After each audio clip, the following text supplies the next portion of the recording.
Recapping week 8 from a fantasy perspective, starting with the quarterback position, you've got Jalen Hurts, Bo Nix, Kirk Cousins, Brock Purdy, Matt Stafford composing your top five with some really intriguing performances, especially at the top. But from a dynasty discourse, a narrative, a storyline, what I'm really keeping an eye on, monitoring moving forward, it starts with Bo Nix. An incredible breakout performance for him at home against what is one of the worst teams by far in the Panthers.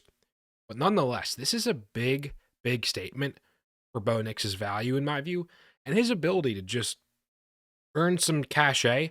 Not, of course, name cachet brand wise on the level of a Caleb Williams or a Jaden Daniels, of course, in this class. But nonetheless, I think it's big that Bo Nix had this type of game at this point in the season just to start to ingratiate himself amongst a lot of the dynasty community. And we'll see if he can repeat it. I don't expect, certainly not 29.8, near 30 points against the Ravens and the Chiefs, the next two games on their schedule, both on the road. So that's certainly not a healthy expectation to set at all for Bo Nix. But if he goes out there and just shows some momentum, keeping the Broncos on track, leads a couple of scoring drives in each game against the creme de la creme of the conference of the NFL, really, this year against tough competition, some juggernauts. Say he even keeps up with some of the quarterbacks in a Lamar Jackson and a Patrick Mahomes, or at least isn't seemingly on an entire different planet, league, what have you. I think Bo Nix, it's a very, very good time if you're a Bo Nix holder. Not a great time, I don't think, to buy, given what is coming up for Bo Nix and the Broncos, but got to feel good about it. And I think it just speaks to the class in general with the 24 draft at the quarterback position in just incredible crop of players. Justin Herbert finally has a nice game, going well over 20, going effectively nearing 25. Seeing this performance from Herbert and really Ladd McConkey, who we'll touch on shortly enough, has to instill some confidence, make you feel pretty good about the prospects for this Chargers offense not being so overly one-dimensional, at least in terms of the fantasy upside, unlocking a little bit. Jameis Winston emerges in Cleveland. Talk about the upset of the week. Or is it really, when you consider, well, the ability for teams to seemingly show up, bounce back with a new quarterback, change mid-season? You saw even a team like the Panthers, aforementioned with Bo Nix, the Panthers going out and getting the win on the road when Sandy Dalton took over. Jameis Winston, though, completely driving, executing at almost number one overall pick levels, dating back, a decade at this point, but showing why he was viewed in that light. Game-winning throw, just an absolute dot. With Winston taking over now and certainly not looking like he's going to relinquish those starting duties in Cleveland with the Browns, that's a big decision. That's a big decision if he keeps this up, what they're going to have to make in this offseason. You know Deshaun Watson, they're not going to be in any hurry, any rush, given that they've been effectively gifted, for better or for worse, this window of new opportunity. A reason, well, you can't start him, so you got to start somebody else. Jameis Winston, very interesting. And with the talk about the 25 quarterback class, Jameis Winston, if he gets you some more wins this year, I think they're going to be outside of a territory to get a potential Cam Ward, Shedeur Sanders. So then it's just another year of Jameis Winston, or close to at least a full year of Jameis Winston, given Deshaun Watson's injury. Very intrigued, very, very promising to see the Browns offense generally. The top dog this week, 35 points. The tush push being back in full force. The guy is in a great situation. I'm an Eagles fan. You see the jersey behind me. The Eagles offense should be one of the best. Should be one of the best in terms of output from an NFL standpoint. Of course, trickling down to a fantasy scoring context. Jalen Hurts, he's got the rushing upside. He certainly showed that. Not the Jaden Daniels, Lamar Jackson explosive ability, per se, but the ability when it counts to get you 6 from 1 yard rather than 6 from a 60-yard rush. We're seeing the effect of Saquon Barkley, the explosive plays he's provided on the ground, and opening up an ability to hit some big plays consistently down the field. Jalen Hurts, you've got to feel good if you have him in a redraft context for the season, of course, but in a dynasty sense, don't trade him unless you can get commensurate top 3 level quarterback packages in your Superflex leagues. Multiple first-round picks. That's the deal with Jalen Hurts. He's not going anywhere. That's at least how I'm viewing it. And the ability to really build the momentum. Brock Purdy, strong performance against the Cowboys. All the talk, the sentiment, negative in most part. Fair enough because of all the injuries seemingly plaguing the 49ers skill positions. But Brock Purdy goes out there, strong performance, and he's just going to be consistently in the low-end QB1, high-end QB2 in Dynasty, that top 11, 12 to 15, 16 conversation. It's a respectable ranking. You know what you're going to be able to get from Brock Purdy. Who's on the horizon of returning in a potentially week or two with CMC? Brock Purdy is going to get some more support, certainly. Hopefully, fingers crossed, soon enough. But even if he doesn't get CMC, he's showing that he's capable from a fantasy perspective to put some good fantasy numbers out there. Even if he doesn't get CMC back, he is showing an ability to produce, which has to make you feel good as a holder in Dynasty. Moving on to the not so positive, Mahomes goes under 19 points. It's just not been a good season for Patrick Mahomes. It hasn't from a fantasy context, but from a Chiefs real life NFL standings context, they're undefeated. They're getting the job done, and that's what the Chiefs are going to be concerned with first and foremost. Any NFL team, to be clear, fantasy does not come first for them. It just doesn't. And we have to be aware of that. I predicted Patrick Mahomes, the preseason consensus QB1 in Dynasty. If there's any player to give up their positional number 1 ranking, the likeliest, it's 100% always going to be Patrick Mahomes. It's no direct slight to Patrick Mahomes, the 3-time Super Bowl champion at this point, the guy that, of course, is in the NFL redraft. If you had to pick a guy to start your franchise with, it's effectively always Patrick Mahomes. Rightfully so. The guy's a winner. But in a fantasy football context, you've got to, especially in a dynasty sense, you've got to be able to separate, oh, he just won a Super Bowl. That means he's going to be an incredible fantasy player. He's now closer to 10 than he is number 1 in terms of the quarterback consensus rankings. I'm only interested in buying Patrick Mahomes. If you sell or are looking to sell right now, I would just advise you to not, because who's giving you anything commensurate of even top 5 value at the quarterback position? What's going to happen the back half of this year with a strong Chiefs performance as the top dog of the NFL and you get into the playoffs? He's certainly going to give you a chance to sell in the offseason.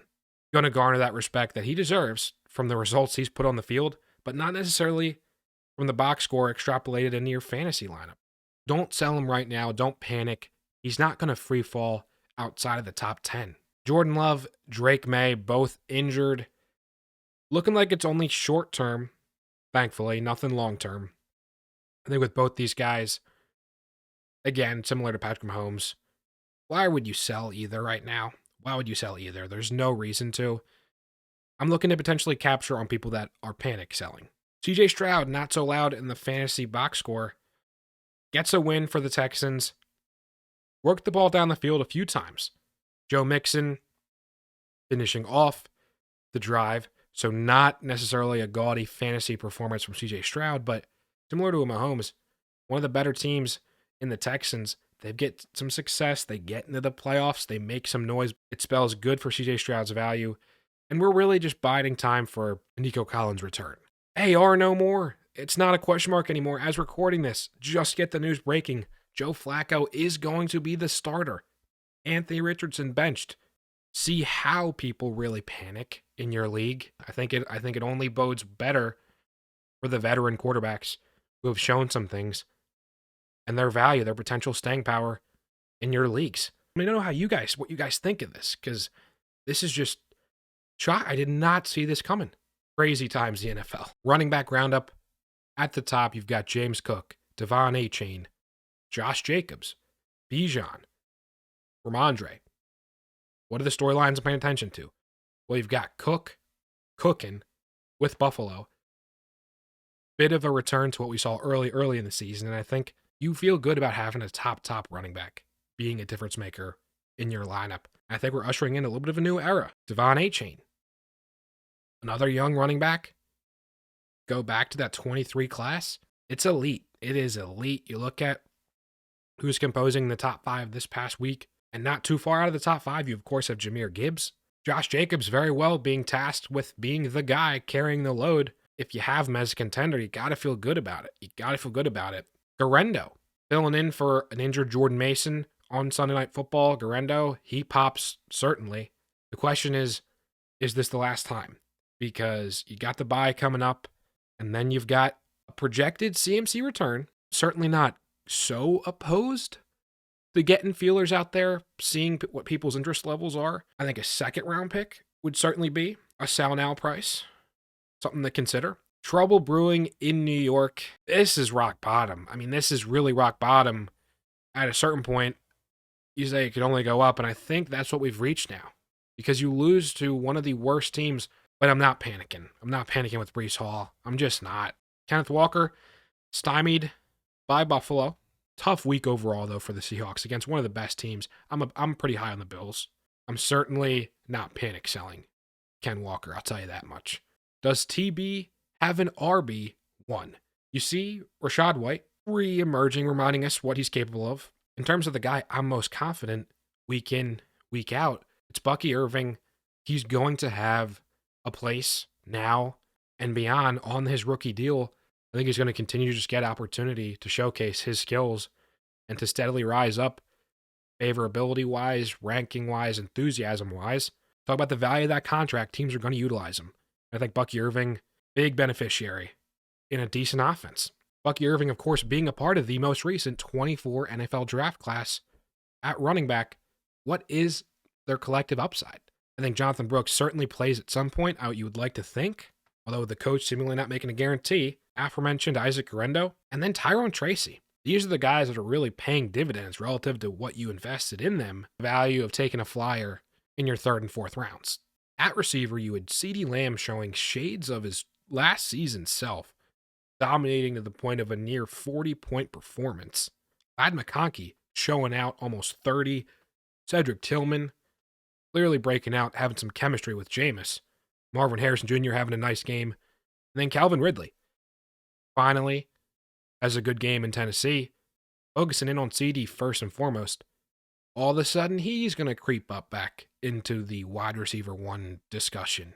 Not, of course, going to expect this type of production the rest of the season consistently, but certainly got to feel good with a year that just hasn't been good for receiver overall. I talk about the too high, the defensive woes impacting receiver upside seemingly. It's always good to see CeeDee Lamb pop off. Going back to Ladd McConkey, finally somebody steps up in the Chargers offense. If you have Ladd, if you have Justin Herbert, you got to feel awesome compared to how you've been up to this point.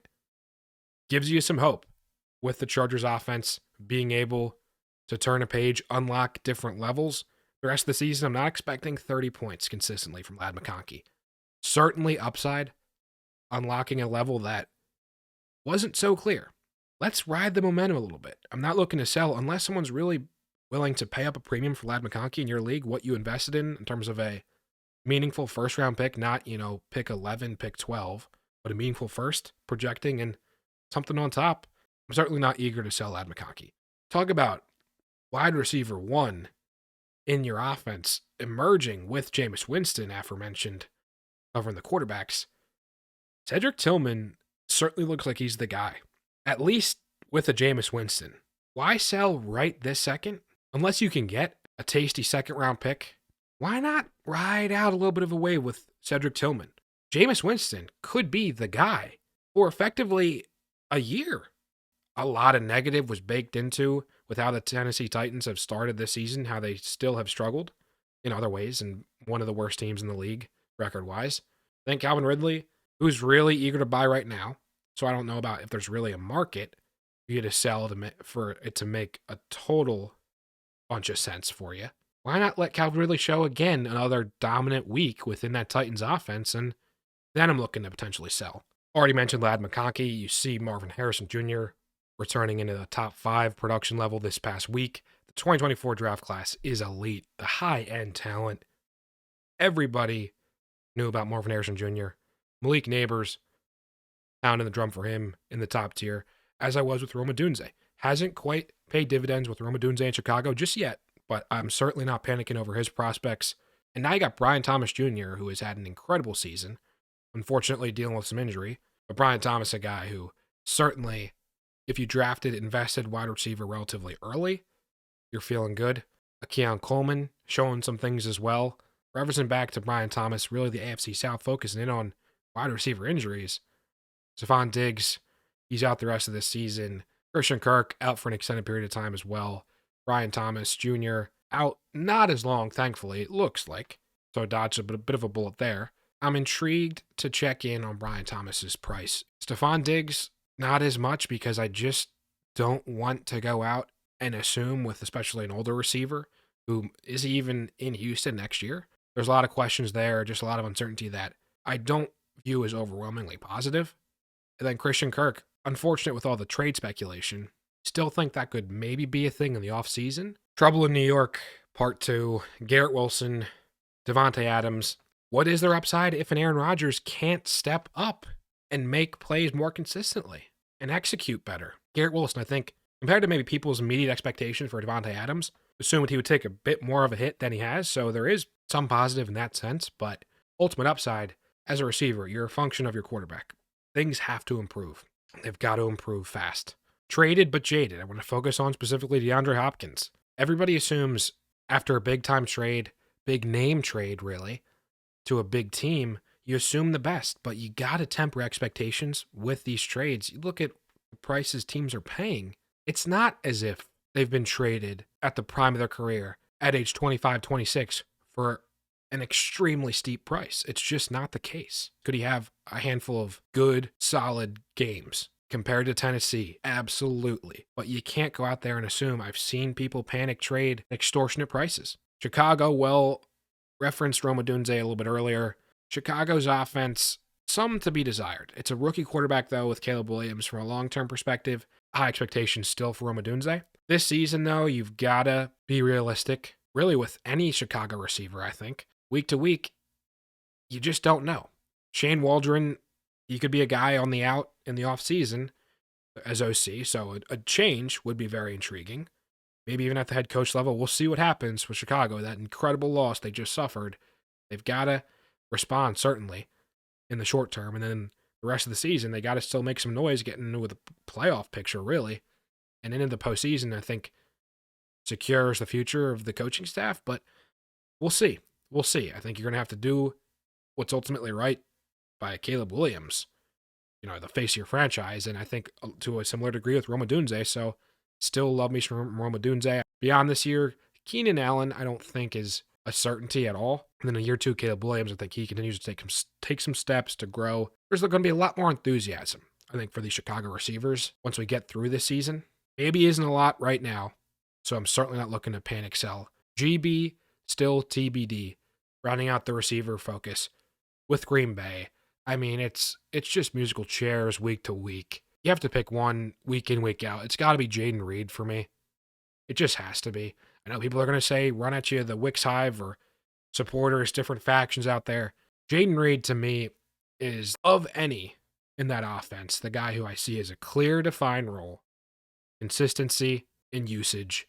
Then you look at a Tucker Kraft at the tight end position having a bit of a role as well, detracting a little bit from the net gain of the receiver room and the targets to go around there that otherwise wouldn't have gone to Tucker Kraft potentially. It's just a head case to make sense of. Jaden Reed is the guy for me. Last, but yeah, let's be honest, least, positionally it's tight end. But it was a big week. At the top, Cade Otton, Kyle Pitts, Kelsey, Kittle, McBride, all 20 plus. In the case of the top four, effectively 25 plus points in non-premium formats. So up there with top level receiver, running back, quarterback producers, it was a banner week, an incredible week for tight ends at the top. And in terms of storylines, it's really Cade Otton on the rise. Talk about Bucky Irving, Rashad White, the running back room, and how they're going to be on the rise with no Mike Evans, no Chris Godwin for an extended period. Cade Otton really elevating himself as to the receiving threat. There is some real viability here for me with Cade Otton's trajectory, not to be, a 29-point week in, week out, but to be as close as he's going to get to a consistent difference-making level at the position. And so in a dynasty sense, I'm looking to sell a month from now when there's more solidified appreciation for a Cade Otton. Kyle Pitts, for real, got to feel good about a 25-point week.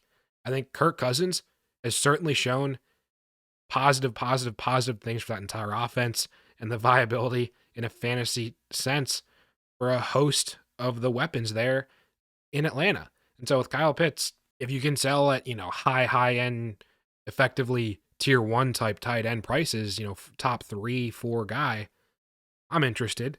Usual suspects, of course, Kelsey, Kittle, really embodying of the recent past elite tight ends, older tight ends, but still age is just a number at tight end, in particular, Kelsey and Kittle. I mean, who's going to be willing to pay up for them in your league, given their age, given the positional value that is just not attributed to tight end? If you have them, you just set it and forget it. It's as simple as that. No Powers necessarily the guy who's been on fire this year, who's had an incredible start. Brock Bowers, I was saying, clear tier 1 right up there with Laporta ever since early February, March. Highly criticized. How can you do that with a guy that hasn't played on the field? Brock Bowers is a special player, man. He's a special player, and I think he's got a better chance in terms of, if you think of what we just saw from Laporta. Brock Bowers comparatively has a better chance in terms of the staying power post a strong rookie season than Laporta does. He's clearly the guy. The Raiders are not going to overnight become anything close to the Lions offensively. And the Raiders, with their trajectory, I see them in position to really be either Shador or Cam Ward, one of the top quarterbacks, get a big upgrade, and Brock Bowers just going to be continuing to dominate a hold unless you can get, question I got asked is, would you pay 3 firsts?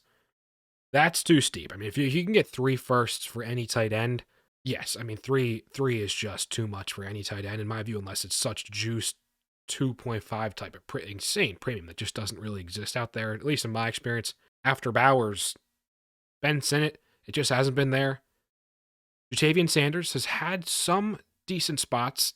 Eric All, I mean, he's a guy in Cincinnati, tight end will continue to be viewed as a second-class position in fantasy. And I think with running back emerging, certainly falling behind the wayside if they haven't been already. What are your takeaways from Week 8? Let me know in the comments. Drop a like, subscribe if you enjoyed, if you found any value. If you didn't, let me know why. Always open dialogue, discourse, keeping it going, flowing, improving as we go, just like your fantasy team is going to continue to improve. Have a great one. I'll see you in the next one. Peace.